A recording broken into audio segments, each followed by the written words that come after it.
I've got a customer service rant for you coming up. So recently, I had a customer service experience, and I'm not going to say what it was or where it was at because I'm not here to call out any type of organization in any way. But after the experience, I was told that I'd receive a survey and told to give the person all fives because anything less than a 5 was a failure, and they got graded on all of those ratings. So asked me to please give out all 5s. Never actually asked me how my experience was. Was I happy? Was I satisfied with the repairs or what was done and the time it took and everything else? And so, as I've just been thinking about it, it just didn't sit well with me. And I'm a big believer in measuring, right? Measuring everything. What gets measured gets done. But I think you have to be careful with that. You have to be really careful with what you measure and how you measure.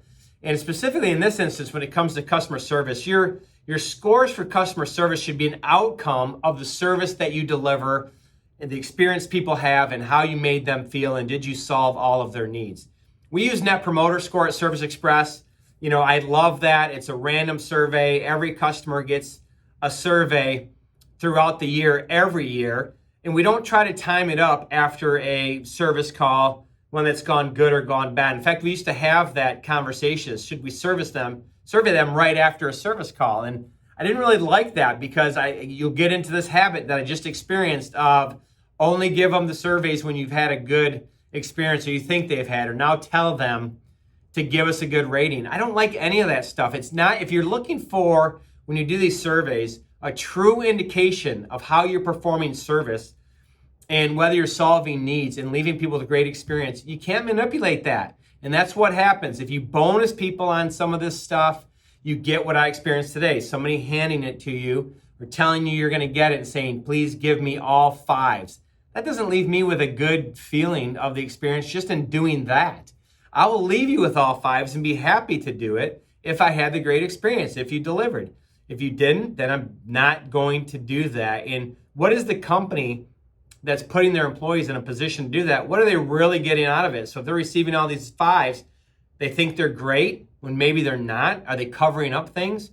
Years ago, when we implemented our performance measurement system, I had one of our people say, Ron, this was literally a conversation. Ron, tell me what you get bonused on, and I'll make sure you get those numbers. And I was like, what do you mean? He goes, tell me the numbers you get bonused on. I'll make sure you get it. I said, I don't get bonus specifically on these things. This is an output of this is the story of our company that we need to know what's going on so we can improve.